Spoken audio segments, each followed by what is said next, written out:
You are now listening to the Someone's Favorite Productions podcast network.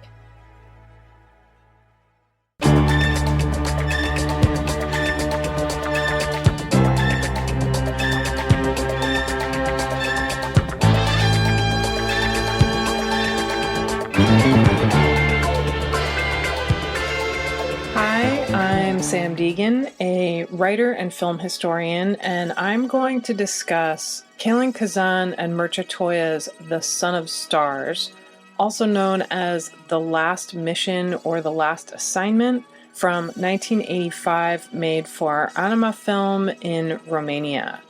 And this is such a fascinating project, I think partly because it has so many of those great 80s kind of sci-fi fantasy themes that you see in films from so many different countries.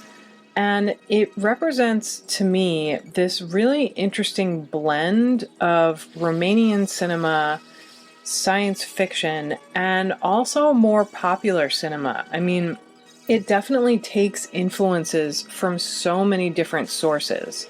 Literary, popular films at the time, and it's hard not to see this as a product of 1980s Romania, which I'll talk more about as we go along, but of course there are some real underlying political circumstances that I think you have to keep in mind as well.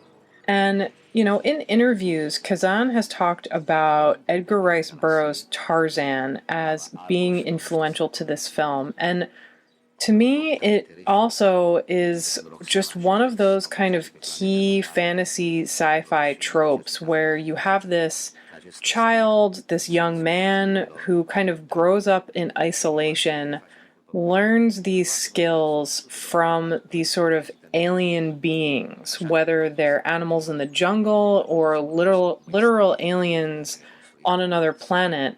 He develops these powers that are sort of more than human. And it's such an essential component to fantasy literature as well. And so I think you can see the way that some of those kind of key literary tropes show up throughout this film.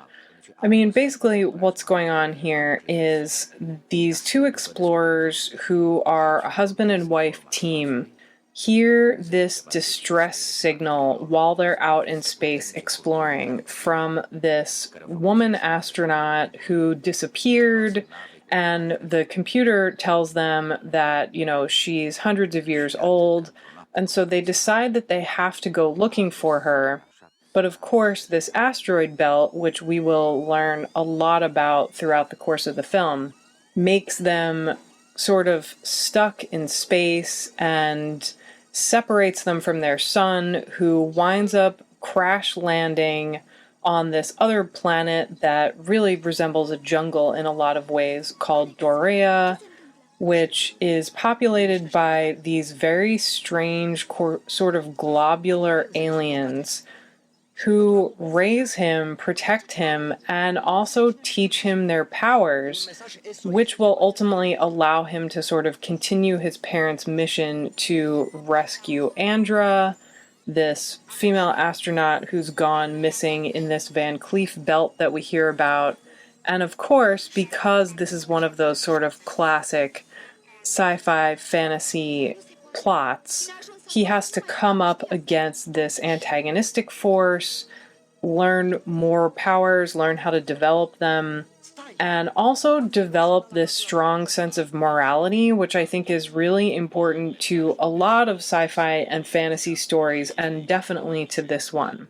And this film is a loose sequel to a project that Kazan and Toya worked on just before this called Delta Space Mission, which is also this kind of psychedelic animated sci-fi film that is about this supercomputer who falls in love with this alien journalist and becomes obsessed with her.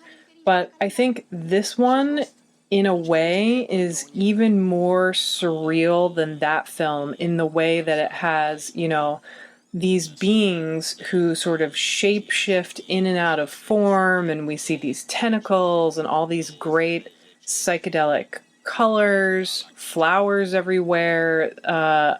The antagonist is mostly depicted as this giant eyeball, which is something that I think is really important, and I'll discuss more later. But it's just such a gorgeous film, and I think if you're all interested in sci-fi and animation that is, I don't want to say this is specifically made for adults, because I think this is sort of family friendly. Like, there's nothing too violent or too sexual in it.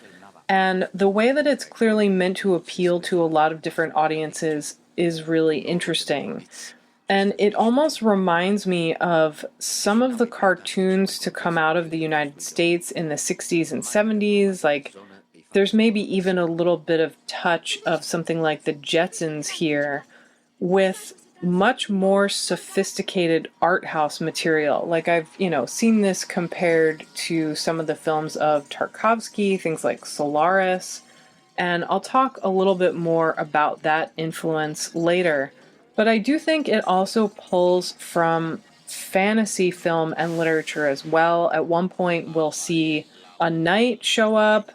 And I think also there's a lot of crossover between the two. Like, there's no hard line, in many films at least, there's almost no hard line between science fiction and fantasy.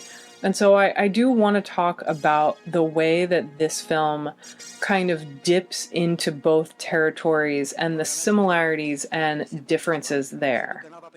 And so, much like Delta Space Mission, this was originally made as a series of short episodes which played on Romanian television, and they were then combined to make a feature-length film. This is apparently just how Anima Film operated. There was a really big team working on both Delta Space Mission and Son of Stars. And I think the popularity and success of Delta Space Mission is what allowed them to make this film. And it's something that I think it's not too deep sci-fi, both of these films, that it only appeals to somebody who's already a fan of that genre. But I think both of them sort of look at not the differences between these sort of human versus alien species, but the ways that people come together and wind up working together to overcome some kind of common enemy.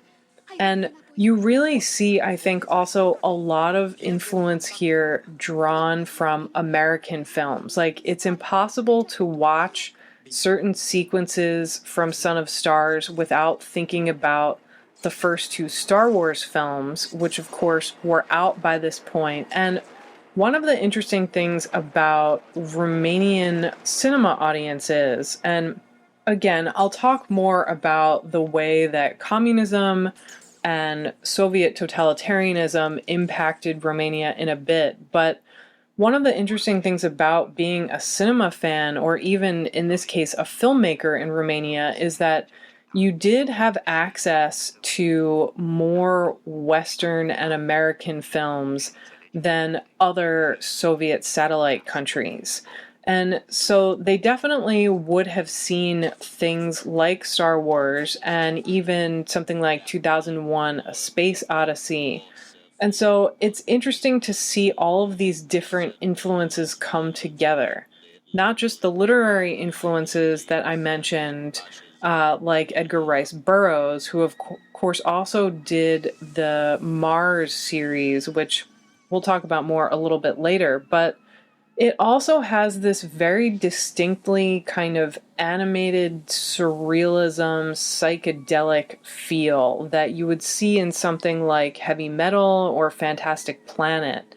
And I think there are so many other movies you could pair this up with for an interesting discussion. Fantastic Planet is certainly one of them.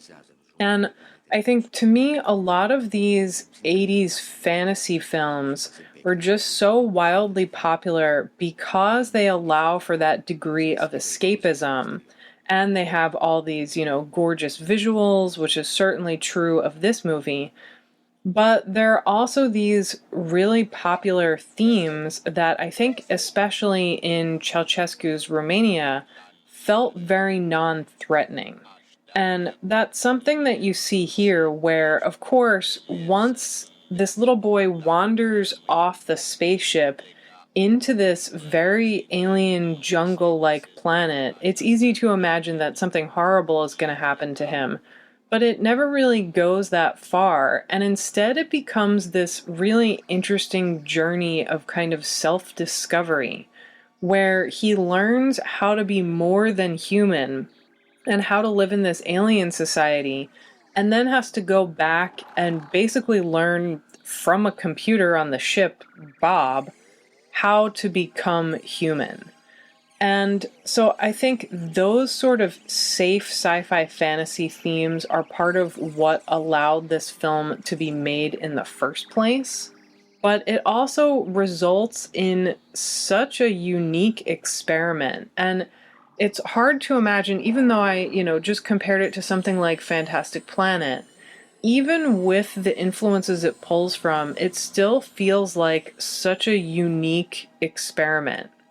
And it also has inspiration taken from uniquely Romanian sources. Kazan mentions this Mihai Eminescu poem from the late 1800s that is all about this sort of forbidden love as something that influenced Delta Space Mission. And I think you similarly see the influence of folklore and fairy tales in this movie, which I'll talk about a little bit later. And science fiction, I think, is such a difficult subgenre to talk about because it's so nebulous and so kind of expansive. I mean, I think most people would consider something to be sci-fi if it had alien life, time travel, it was set in space, involved, any kind of advanced technology as a central part of the plot. And it really is hard to define because I think it does, as I said earlier, dip into fantasy territory while also focusing on this idea of exploration and technological development as really being important to the plot. And this touches on so many of those key themes. Obviously, it starts off being about space travel and exploration. And here we see alien life that rely on these other forms of communication and powers, and time travel winds up becoming important to the plot as well. And here it also almost feels like a typical fantasy film because, he's grown up with these powers that they taught him. Because they recognize, which we'll find out soon, they recognize that he might be able to help free them from imprisonment. Of course, at this point, we don't know that they've been imprisoned yet. But it's so typical of fantasy literature and cinema to see this kind of sequence where the hero goes through usually some kind of training montage, but definitely also some sort of trial where they have to prove the ability of their powers. And they also have to prove their moral mettle in a certain way. And I think that really allows you to see the connection from things like sci-fi and fantasy back to folklore and fairy tales, and definitely also mythology. Like, there are so many connections between a lot of these 80s sci-fi and fantasy films and things like Greek mythology and Soviet folklore, and just the thread and the way that it develops and reflects different sort of cultures and time periods is absolutely fascinating. Another thing that I think scholars of science fiction and science fiction critics talk about as being important is this sense of wonder that you see in so many foundational stories. I mean, Star Trek as a show is pretty much solely based around these scientists and sort of military officers who just want to explore the universe and look for new life. And that sense of wonder is something that really drives them, which you get a similar sense that that's really what drives Dan's parents. And it's also one of the things that seems to motivate him later in the film when he has to save all of these different races trapped in the belt and all these different species who have become prisoner and instead of fighting each other have to band together. And so because of those themes as well, I think not so much Son of Stars in any obvious way, but there's so much science fiction that takes its time thinking through the problem of society.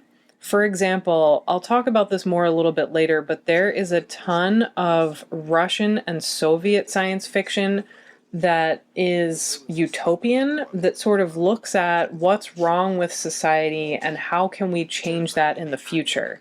Of course, because a lot of those stories and films were made under Soviet totalitarianism, they have their limits as to what they're actually allowed to explore. But one of the really interesting things, I think, is the way in which science fiction and fantasy, in so many different regimes throughout the 20th century, is able to sort of toe this line where it seems safe, but also does some subversive things at the same time. And this exists pretty much from the beginning of science fiction. I mean, a lot of people credit Mary Shelley's Frankenstein from 1818 as the first science fiction novel, which has all of this stuff baked into it about the nature of humanity and birth and creation and scientific development. And so also a lot of these stories have to deal with issues about identity and the body. And that's something that shows up, I think, in different ways here, where Dan is ultimately able to kind of shapeshift. And the aliens on Doria are definitely shown to not really be tied to their particular form. I mean, we learn that the reason they look like sort of giant gumdrop ghosts here is because their actual forms are frozen and they're astrally projecting themselves to interact with Dan and to teach him and train him. A lot of science fiction, I think, also is really focused on getting away from Earth and humanity to learn about what else exists in the universe. That's also definitely at the beginning and end of this story, but so much of early science fiction in terms of literature and also in terms of cinema is so interested in things like journeys to the moon with authors like Edgar Allan Poe, which most people don't think of him as a foundational sci-fi author, writing things like The Unparalleled Adventure of One Hans Fall from the 1830s, where he takes a trip to the moon. You know, Jules Verne, I think, is another really key early writer who explored that boundary between science fiction, adventure, and fantasy with things like 20,000 Leagues Under the Sea. So while they're not going to a foreign planet, they're exploring this environment that feels really alien, I think often as a way to explore the self, which is, of course, a key component of something like Son of Stars. Definitely H.G. Wells, in so many of his novels and stories from the late 1800s, is also concerned with this idea of what is human versus what is alien. What's the line between those two things? What does human identity even mean? I mean, you find that certainly as central to The Island of Dr. Moreau, but also in different ways to something like The Invisible Man. And Wells, I think I also wanted to mention because he deals with this idea of war between species in things like Time Machine and War of the Worlds. And I really didn't expect Son of Stars to go in that direction in quite the way it does at the end of this film, where it almost branches into the sort of territory that I would expect from maybe an 80s or even 90s Japanese anime series where there is this sort of battle in space that looks at the ways that these powerful alien forces that are much stronger than humans or much stronger than whoever the protagonist is can overcome that and ultimately become the hero they were meant to be, which is, so key to this film. And I think, in a way, this needs to be talked about as being separate from the kind of new wave science fiction that was being written in the 60s and 70s, which is super experimental and strives to not really be popular entertainment, but to be kind of more challenging art literature. And stuff like Stanislaw Lem's writings from Poland, Frank Herbert's Dune is a really key example. And I do see similarities in a way between Son of Stars and Dune. So if for some reason you're not familiar with the plot of Dune, it deals with this main character named Paul Atreides, who grows up as a young man living on this one very water-rich planet, which you could, if you wanted, see it as kind of a parallel to Earth. And he's the son of a duke, heir to the throne, is taught all of these different fighting skills and all of these different communication skills as well. And those parallels are kind of what remind me of Son of Stars in his early training. They are basically required to go to this other planet, Arrakis, which is, also known as Dune, which is where the novel gets its title. But when he goes to Arrakis, his family is sort of backstabbed by their rivals who kill the Duke and try to kill Paul Atreides, drive him into the desert. He pretty much grows up in the desert, is raised by the people who live there called the Fremen, who are this sort of primitive desert people who have this deep spirituality. They have all of these different fighting skills that he's never encountered, and he learns skills from them, and also at the same time develops these powers that give him this prescience. So he has the ability to see future probabilities. So he doesn't always know for sure if something's going to happen, but the way that his brain starts to develop from being on the planet and being exposed to this chemical called the spice, he becomes superhuman in a way that I think Dan also does in Son of Stars, where because he grows up on this alien planet and is trained by these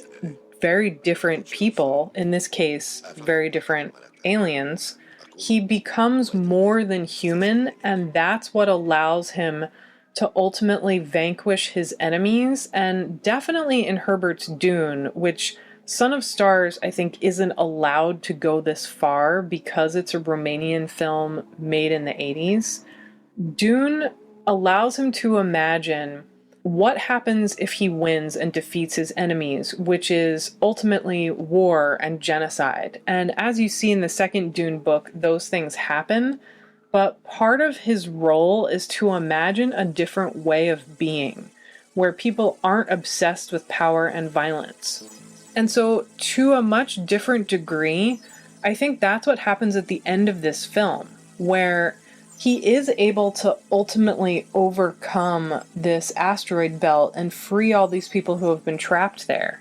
He's even able to go back in time and erase mistakes and sort of do the battle again, which I think is such a fascinating approach to storytelling. But he also, I think, it's important to stress that one of the main sort of points of the second half of this film is, though he develops these powers and becomes pretty much this superpowered being, everyone in his world is concerned that he won't be changed by that power or corrupted by it. And that's also a really key component of Dune, is that power does change and corrupt you, and is there anything you can do about that? How can you sort of evolve past that? And I think Son of Stars is fascinating because it suggests that Dan probably has evolved past it because he didn't grow up in a society on a planet. He grew up as the son of stars, shaped by all of these different influences. And that, I think, is what allows him to learn these powers but not want to take over the universe himself.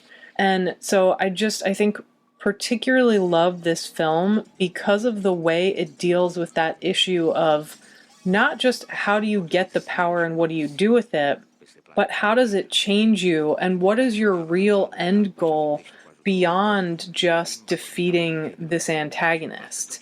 And to me, that's what makes this a real science fiction story, not just the kind of popular action-adventure blend of sci-fi and fantasy that you see in things like Star Wars, especially the first few movies. But I think that's also, in a way, a foundational component of science fiction cinema. When you think about something like Fritz Lang's Metropolis from 1927, which I think a lot of people consider the first feature-length sci-fi movie, is this idea of how do we use technology? Not just that we can develop it and do really interesting things with it, but how does it change us as individuals and as whole societies? Because in Metropolis, people are basically using technological power to oppress other humans, and it's all about this uprising, which, of course, Son of Stars, though it's not the same type of plot at all, and it feels much more intimate and much more personal, because it's really just focused on this one character. In a similar way, it deals with this issue of revolting against a force that controls you and restricts you to the point where you basically have died. So I don't really think, and I'll get to this more in the second half of the film when we see all of these people who are trapped in the belt. I don't think they're supposed to have actually died. They're just more in stasis. But it sort of suggests in this kind of subtle way that these people's lives have been taken away from them by this all-controlling force. And talking about this film, decades after it was made, and decades after the fall of the Soviet Union, it's impossible for me not to read that at least a little bit as being about living in Romania in the 80s under this extremely restrictive government, where if they had tried to say anything more overt in this kind of film, it never would have been made. Because even with the Romanian Revolution just a few years away, where Ceausescu was violently overthrown and killed, this was such a restrictive time, and you really couldn't get away with much in the arts, literature, filmmaking. And, Kazan talks about how they had to have this approved, which is something that they started developing this while they were finishing up their first film. And I think because Soviet-made films, whether they were in, other communist countries loosely associated with the Soviet Union or Soviet satellite states like Poland, getting any kind of artwork approved was usually this really lengthy process where you had to go to some sort of board, to the censor, and have them okay what you were working on. Usually at least from the script level, but sometimes they would have to come in and approve pretty much every level that you were working on. I'm sure it was easier to do with an animated film because once they had a script, they would then make these sort of drawings that would loosely show you what the animated film was going to look like. And, Kazan mentions that even though these two films were successful, because there was this kind of changing of the guard, they weren't able to make another one, which is really such a shame because this is a wonderful film. And as I said, even if on the surface it seems to pull from these obvious influences, Like, you definitely can see some space opera sort of Star Wars New Hope influence here. I think it does more than that because it feels so much smaller and so much more personal and doesn't have these kind of side missions that involve different characters or entire societies. And something that does really strike me about it is the way in which it feels so lonely. And I think this sense of isolation and certainly alienation within society and as an individual is something that was really key to science fiction in the 60s and 70s, both in terms of literary science fiction, films, television. I mean, I think this is something you see in different ways beginning in the 60s in shows like Doctor Who and Star Trek and Twilight Zone, Outer Limits, The Prisoner, and so on. And even if the shows aren't necessarily about this kind of paranoia and alienation that you find in a literal form in The Prisoner, I think it shows up in other ways in things like Doctor Who, where it's often one or two humans who are traveling with the Doctor to these different universes, and they're so cut off from their families, their loved ones, human society for the most part. Star Trek is a similar way where you do have a large ship with this community on it, but they're really far removed from Earth. And so I think a lot of the episodes in different ways do have this sense of isolation and alienation. And I think from the beginning of science fiction literature, it often looked at the ways in which technology and these innovations in science, on one hand, helped with social progress, but on the other hand, I think had this very real negative effect on people. And there are certainly books that deal with that directly, like Arthur Clarke sometimes did in his writings. Aldous Huxley's Brave New World is all about that. H.G. Wells wrote about it a lot as well. And there is this whole kind of side of science fiction, this whole subgenre in literature and cinema that can be thought of as this kind of protest movement, as a way of looking at how society has sort of turned against humanity. This whole kind of dystopian angle that I think is, most commonly known in things like Brave New World, which I mentioned, definitely George Orwell's 1984, which was adapted into a film, a really great film around this time in the 80s as well. And of course, there's so much science fiction from this period that looks at what it's like to try to live in these totalitarian societies. I mean, Fahrenheit 451, the novel by Ray Bradbury, is another great example of this. And it's just, I think, important to me to point out how key of a theme that was in science fiction from this period and how it's missing here. Because, as I keep saying, there's no way they could have made this film about living in a totalitarian society and how to protest that or challenge against it.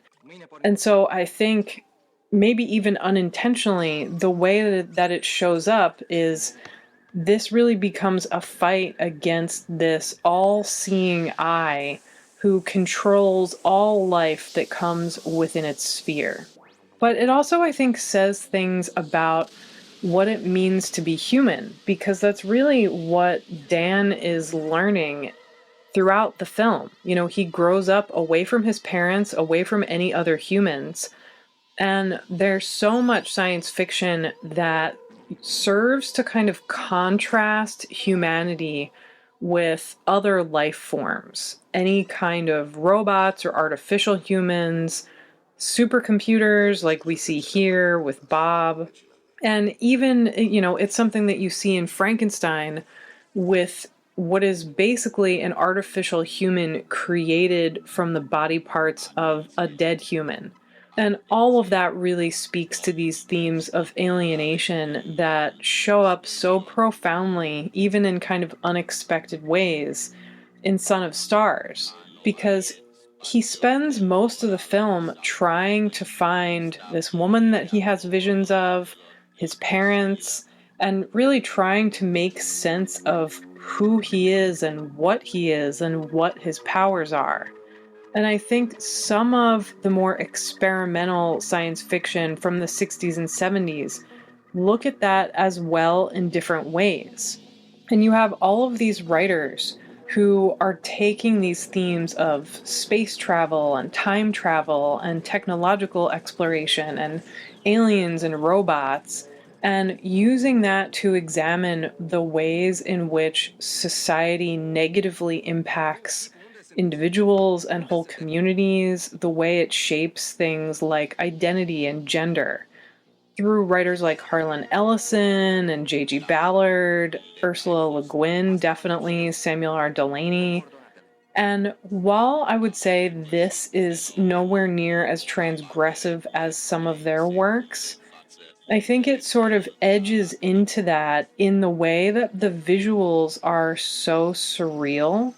And the way that it sort of plays with this idea that, yes, Dan is a human who has these sort of limitations of what his body can do and his brain can do, but he pushes beyond that because of the training he received growing up on Dorea and the further training he receives in the second half of the film when he basically has to go and fight this all-powerful, all-seeing antagonist, where he learns to push beyond the boundary of things like human speech so that he's telepathic and telekinetic.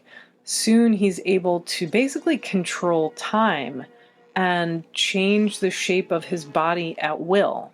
And these aren't things that are easy for him to learn, which is, totally standard for a science fiction or a fantasy story where learning to develop and harness these powers is something that takes a serious amount of effort.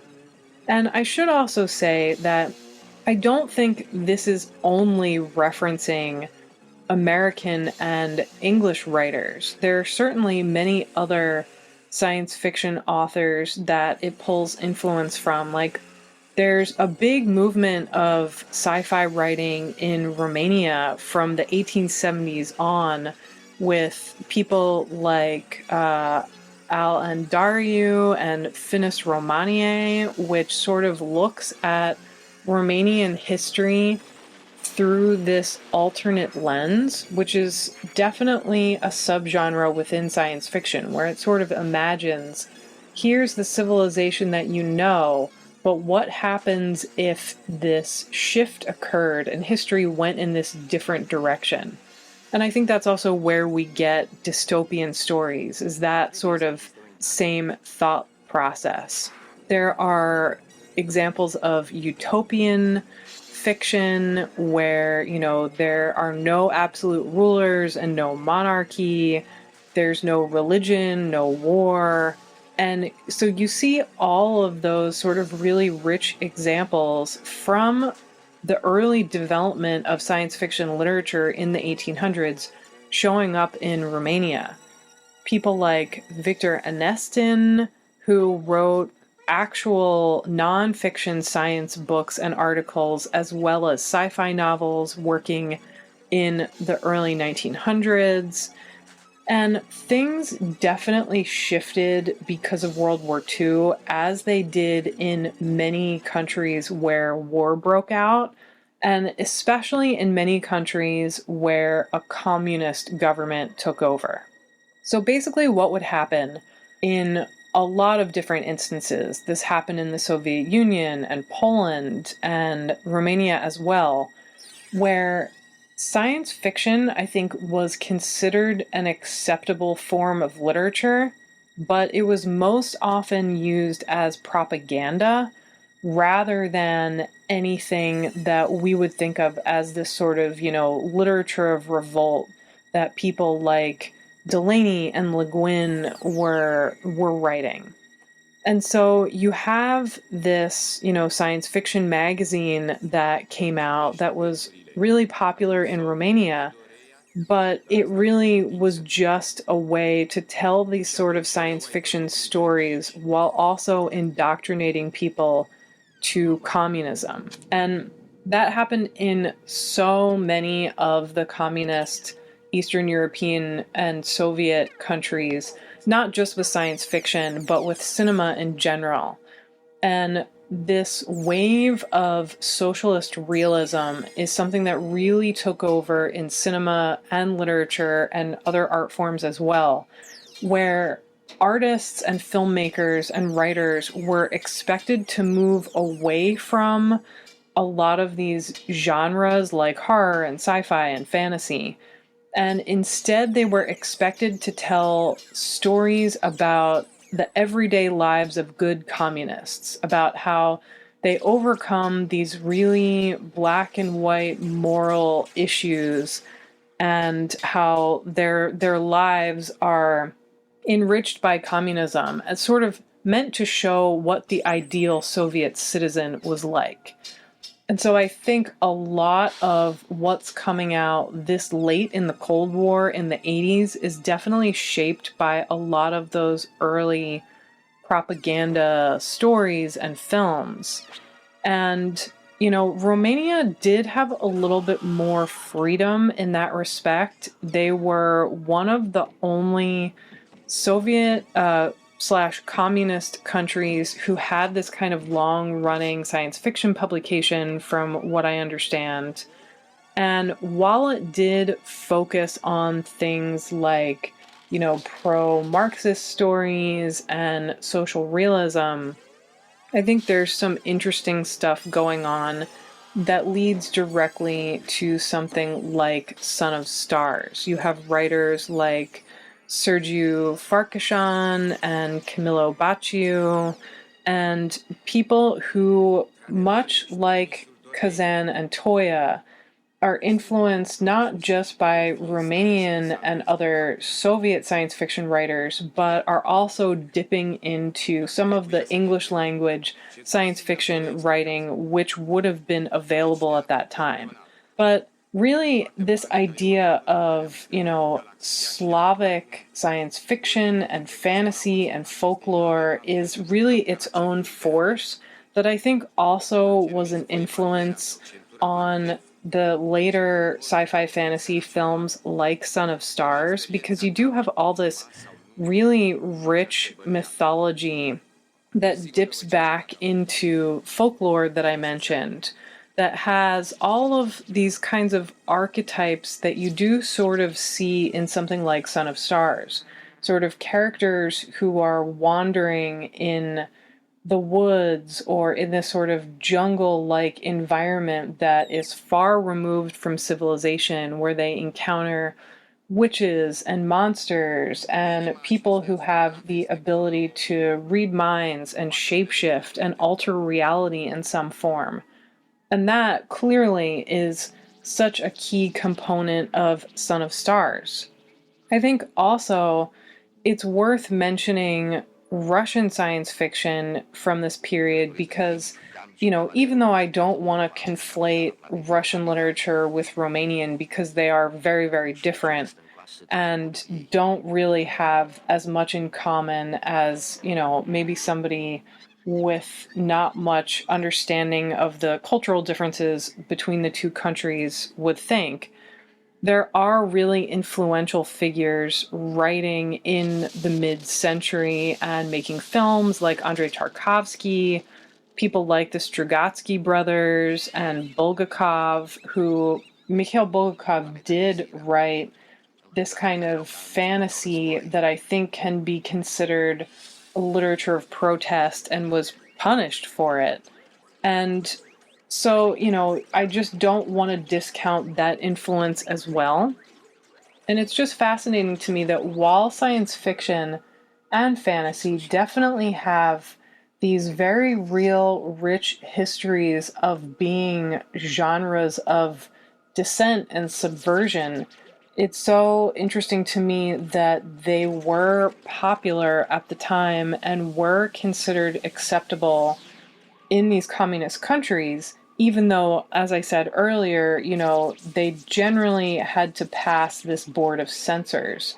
An exception to something like that is the Czech New Wave in the 60s, who really used this kind of window of artistic freedom to make these really amazing surreal films, often fantasy and sci-fi films, that are works of protest, which flourished until there was this crackdown in the late 60s. And a lot of those filmmakers were unable to continue working or really had to go back to sort of towing the company line and making these propaganda works. One of the things that I do just want to talk about in terms of this sequence is it's so interesting in this film, the way that we're often not sure what is and isn't real.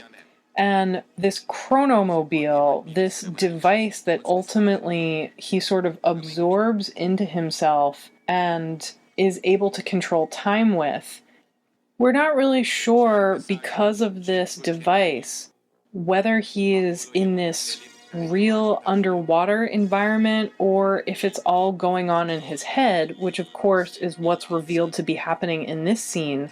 And I think it's so interesting that the plot goes there and shows you a much less linear version of a science fiction story than I think a lot of people are used to seeing in popular films like Star Wars, for example, where so much of this battle is not this literal thing happening in space or in the world, though it sometimes is that, but it almost seems that more of it is going on within his psyche. And the battle is all about not just if he's able to develop and harness these powers, but I think it's also about what kind of person he's going to be. And if he's going to use that power for good or for evil.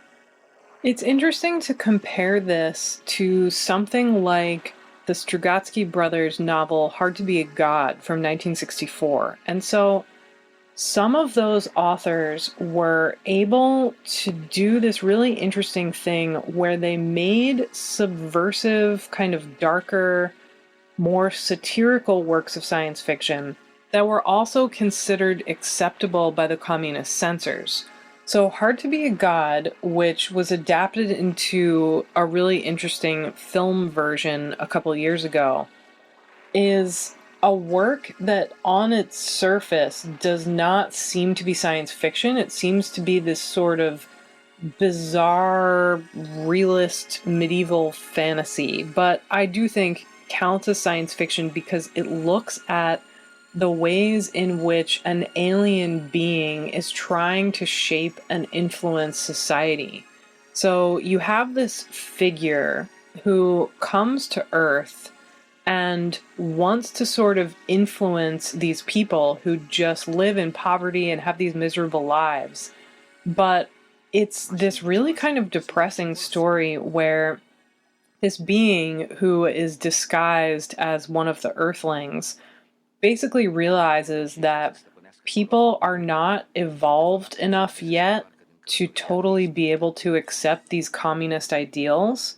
And in that way, I think you get some fascinating works from this period that have this sort of utopian angle, which isn't always in support of what we think of as, totalitarian Soviet communism, but represents this more genuine idea of political communism where it's all about the community. It's all about people sharing and supporting each other and not going power mad, which is something you see so clearly in Son of Stars as well. It's, I think, very pro-communist in that he doesn't take this power and want to use it just for selfish ends to make himself higher in society or in charge of anyone. He wants to use his power to liberate people. to free people from this asteroid belt to allow them to go back to living their lives. But he also wants them to work together. And to me, there's nothing more communist, more inherently communist than that ideal. He also wants to go back and rescue this female astronaut and his parents. And so I think this is a really great example of the ways in which Soviet and communist science fiction from the period, much like the work by the Strugatsky brothers, was something that appealed to Soviet censors while also being able to express this kind of genuine communism. You also see it in works by other filmmakers, like the Hungarian director Miklos Jancsó sometimes got in trouble with censors because he sort of rankled against this totalitarian government while still being a passionate leftist. He believed in this project of communism and would make these stories about societies and communities and show the ways in which things like surveillance and paranoia and control really shape people in negative ways and bring out the worst in them. And that's something that I think is reflected in Son of Stars in maybe a much more subtle way, is this idea that if all of these different alien species are able to work together and there's no kind of squabbling or infighting, that's how they'll be able to defeat this force that's imprisoning all of them. Of course, it's not really that simple, and it's much more about Dan developing these powers and really being able to evolve beyond a simple human to control, time and matter and corporeality itself.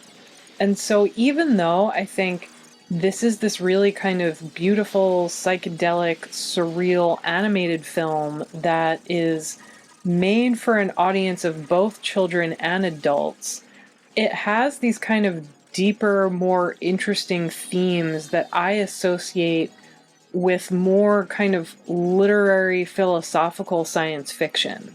And it is there sort of under the surface, because there are also these great battle sequences that, like I said earlier, I associate with some of the later anime cartoons, things like Gundam Wing, which was really popular in the US as well as in Japan, that focus so often on these space battles. And much like Star Wars, you could think of them as space operas, which is not really how I see this at all. It's much closer to something like Dune than it is like those space operas. And the all-seeing eye is just such an amazing way to depict the villain in this film, and I'll talk about that more a little bit later, but I really think that references back to what was going on politically in Romania at the time with the really sort of scary secret police and this sense that everyone was being watched and listened to at all times. And so I'll talk about that more a little bit, but I think it's also important to talk about some of the literary influences that I mentioned earlier. Definitely Edgar Rice Burroughs, which Kazan has mentioned in interviews as definitely influencing this story. I mean, things like Tarzan, also the Jungle Book, they talk about being influenced by Disney cartoons like that as well, because they could see them in Romania and they weren't, totally banned.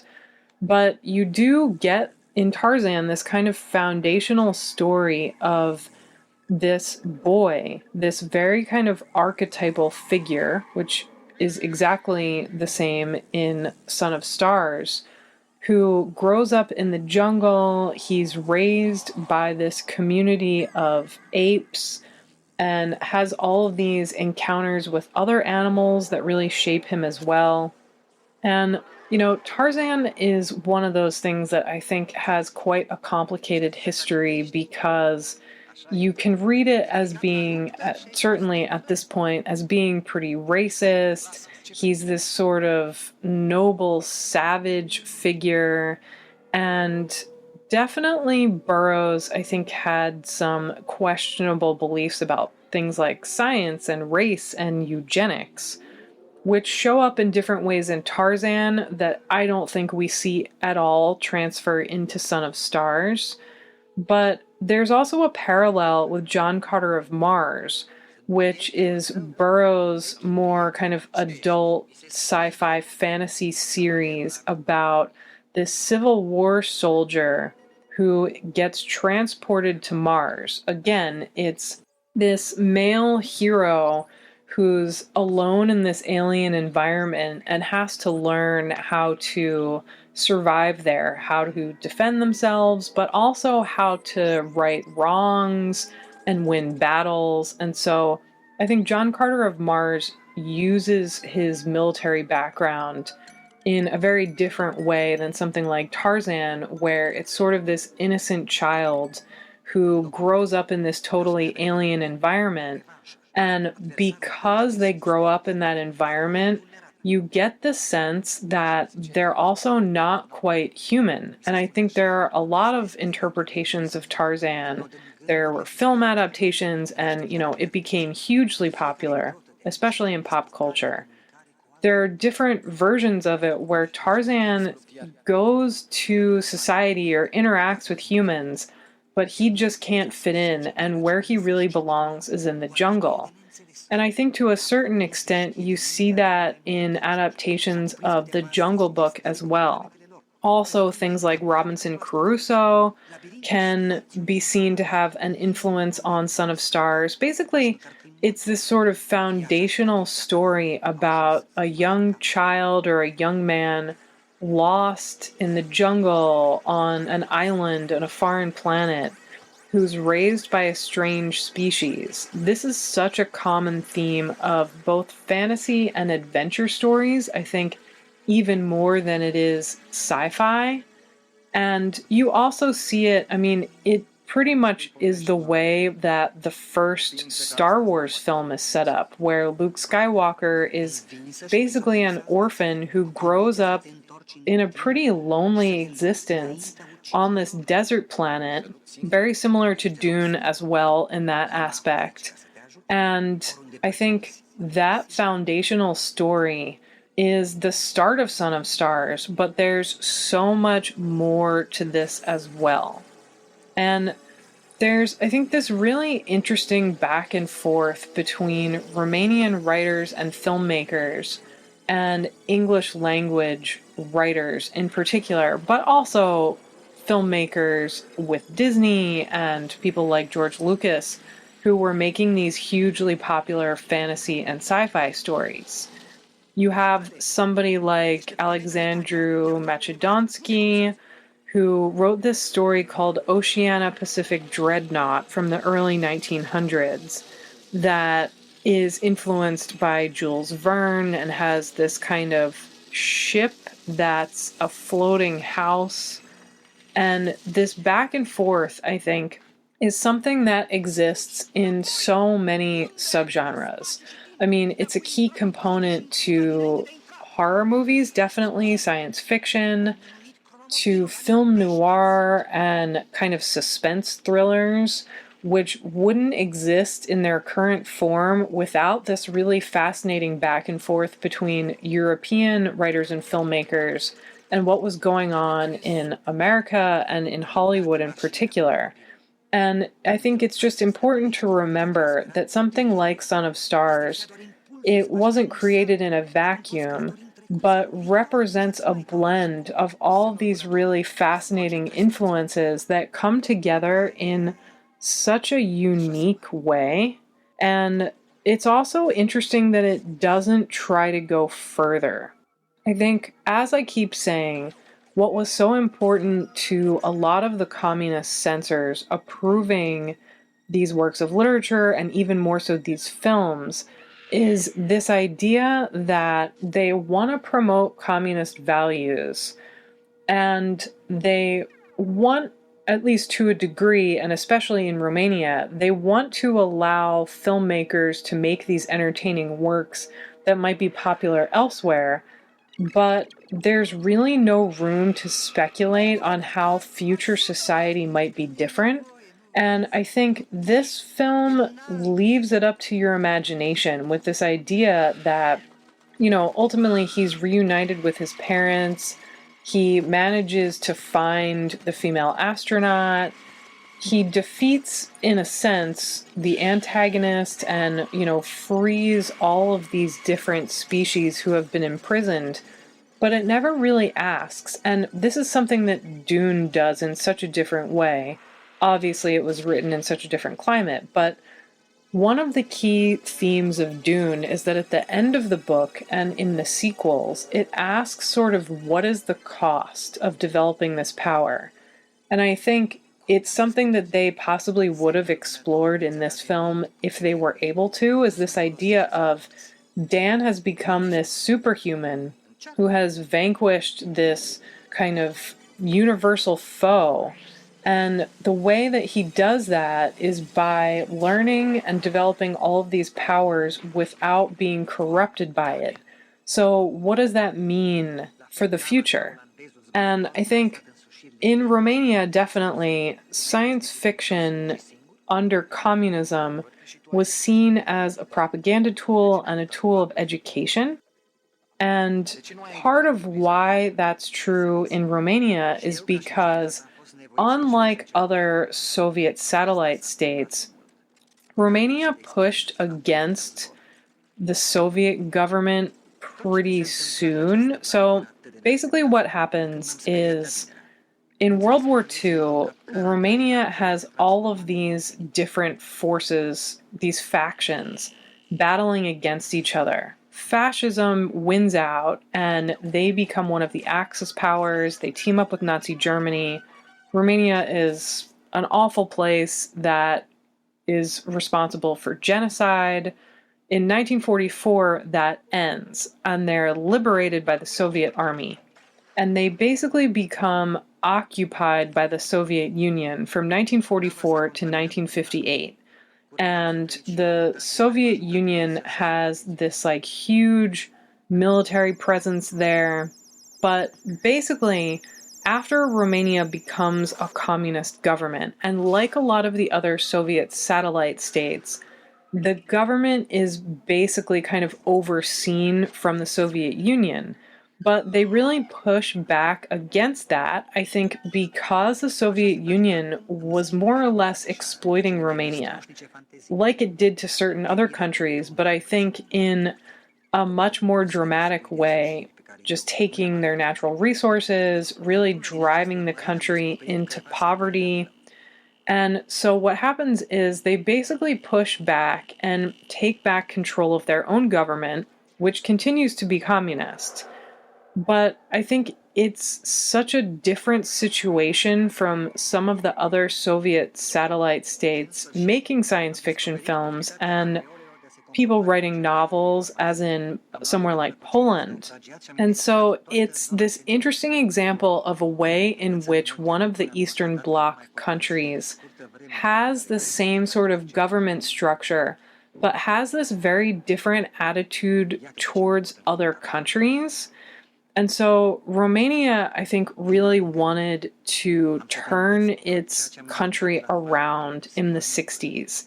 And they go through this industrialization boom where they're trying to be a wealthier country. They're trying to have more resources. They're also, unlike a lot of the other Soviet bloc countries, they're trying to have better relationships with the Middle East and Western Europe, and so they open all these new diplomatic channels. And I think a lot of the science fiction in that period, in the 50s and 60s, really existed as a way to definitely promote communism, but also to promote this idea of technological advance and sort of pro-industrialization. which is why I think some of the writers and filmmakers were able to, in a sense, do more than maybe their Soviet contemporaries were, and had more flexibility with the stories they were writing. And so, you have all of these really popular, I mentioned the long-running science fiction magazine. You also have writers like Vladimir Kolin and Ovid Kromalnichnu, who did the series called Unusual Stories that started off not too long before this in the early 80s. And so they do look at the way that technology and these kind of super or more than human devices can change people and ultimately are positive forces. And you really see that with these different devices that Dan is given and absorbs into himself in this film, so that he can develop these powers to travel through space without a ship and to control time and to control his form. And so it's just so fascinating to think about the ways that Romanian science fiction is intentionally very different from the sci-fi stories of other countries. And I just need to bring a parallel example. So Andrzej Żuławski, a Polish director who wound up mostly making films in France because he had to leave Poland in the early 70s, made this science fiction epic called On the Silver Globe, which really has a lot in common with Dune and looks at the way that things like spirituality and religion and society changes people for the better and worse, and how we can sort of grow beyond that in the future. The movie was banned. He was forced to leave the country. He was only able to finish it kind of secretly a couple years later. And it does have some of these kinds of, obviously, it's not an animated film, so it looks quite different from these sequences. But I think in trying to look at the ways that technology and supernatural power can help humans transcend their humanity is a really fascinating theme throughout science fiction, but I don't always think it went over very well in communist totalitarian governments from the period. And of course, Silver Globe is an important example of that, but here it's pretty much the entire second half of the film. That's the whole purpose of the plot, is the ways in which he grows beyond himself to defeat this ultimate evil. And I did want to mention, as I said earlier, it was a very difficult time to live in Romania at this period because of the way that the government really, really controlled its citizens. And under Ceausescu, I think there were moments where there was more freedom, partly because they had that desire to appeal more to other countries and to seem more friendly and more reasonable. But there were definitely times where individual freedoms and political liberties and definitely artistic freedom was heavily, heavily controlled by this branch called the Securitate, the Romanian secret police, which is pretty much infamous for being one of the worst secret police factions throughout all of Europe in the 20th century. I mean, they did everything from murdering their citizens to deporting people and sending them into exile. Like the Soviet Union, they definitely had this kind of developed structure of labor camps and prisons, which is where they would send people. Fines sometimes happened, but I think this really strong control led to this bitter resistance. And ultimately, it's estimated years after the Romanian Revolution, it was estimated that possibly 2 million people were killed throughout the decades as a result of the policies of Ceausescu and the Securitat. And I should say he came into power pretty early on in Romania's independence from the Soviet Union in 1965 and was leader in different ways. So he was the official head of state from 67 on. He started out as president of the state council, then became president of the republic, and started this totally wild cult of personality that enraged and also repressed his citizens so much that they wound up, overthrowing him in the end of the 80s in the Romanian Revolution, where he was violently killed. And earlier I talked about how I think the reason that the antagonist in this film is represented as a giant eyeball is this sort of subtle nod to the Securitate, which really, really put an emphasis on surveillance. Not just controlling personal freedoms in other ways, but they wanted to know what you said, what you were thinking, what you were doing, who you were with. And the sheer number of agents compared to the amount of citizens in Romania is just wild. I mean, at this time in 85, when this film was made, there were roughly 22 million citizens, 11,000 or so Securitat agents, and it's rumored that there were up to 500,000 informers. So I think even more so than with the Gestapo in Europe and Germany in World War II, I think there's this sense that you're just constantly being watched and listened to. And everything that you do is being controlled by this sort of all-seeing government eye who is ready at any moment to punish you, whether that's fines, arrests, execution, banishment, punishment in some other way. And so it's amazing that they even were able to make a film like this that I do think has these themes of not being corrupted by power. And as I said earlier, a lot of the films made after World War II in Romania were really works of communist propaganda and are very similar to the types of films made in the Soviet Union and the Soviet satellite states that sort of look at how capitalism is evil and communism and being this sort of ideal communist citizen is the only way to be. They did this through social realist dramas, but also things like documentaries, newsreels.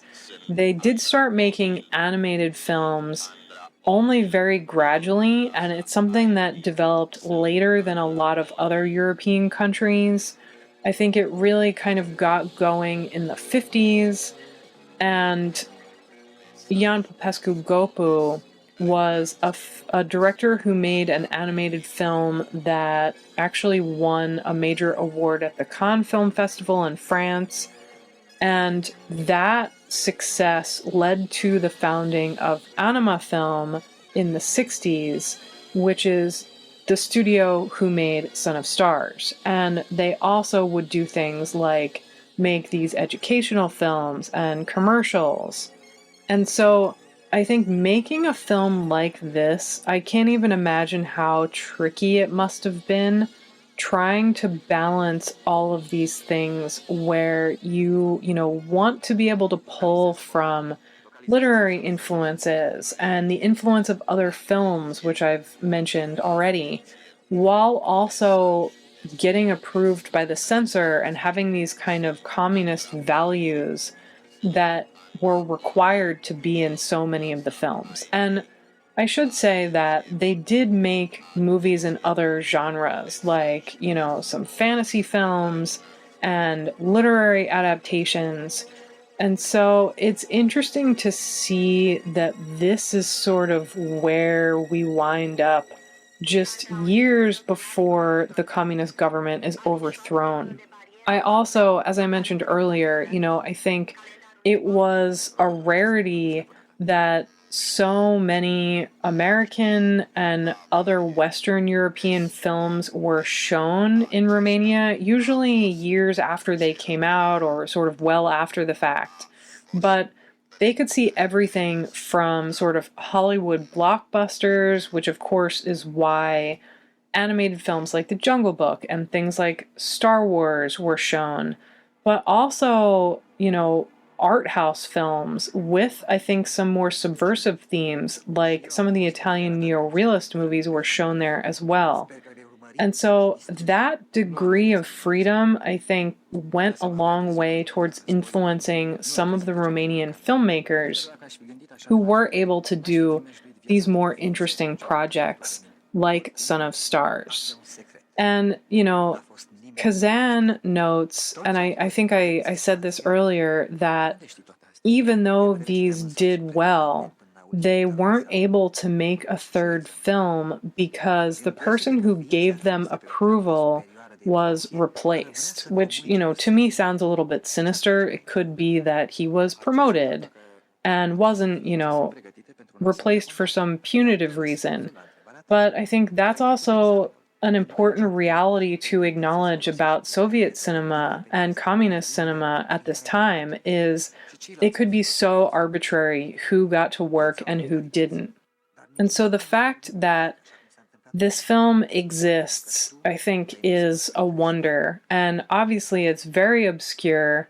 Most people have not heard of it. And so this restoration and this release is so important at introducing so many fans of animated films and 80s sci-fi films, and even these kinds of gorgeous psychedelic films that have these sort of synthy soundtracks like this.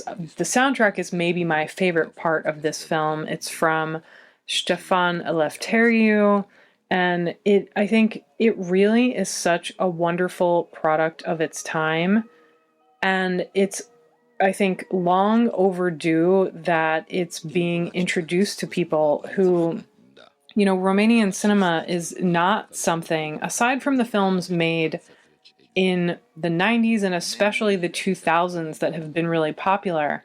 I think this is a whole area of cinema that is unknown to so many people, but I think is incredibly appealing because of the way it blends together these elements from Romanian folklore like knights and these sort of strange and supernatural alien forest dwellers and shapeshifters with this kind of comparative mythology look at the hero's journey. And it has so many great influences that it pulls from while feeling so unique at the same time. And I'm, so honored to be able to talk about it. And I hope that people will enthusiastically seek this out. And because of this, also see Kazan and Toya's first film, Delta Space Mission, and learn more about some of the wonderful Romanian science fiction that's out there. And so thank you to Deaf Crocodile for making this possible and restoring this film for so many people who will hopefully love it as much as I do.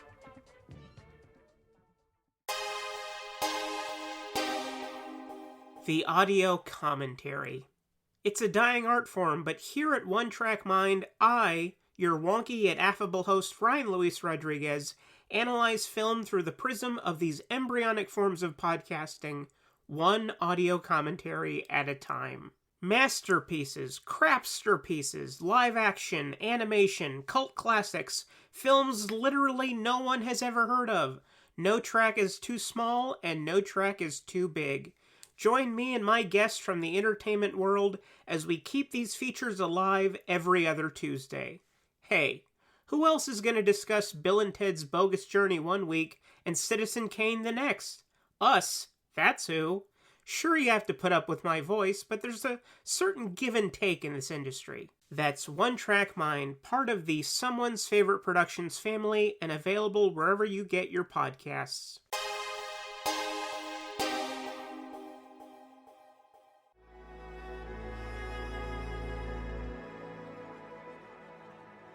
Thank you for listening.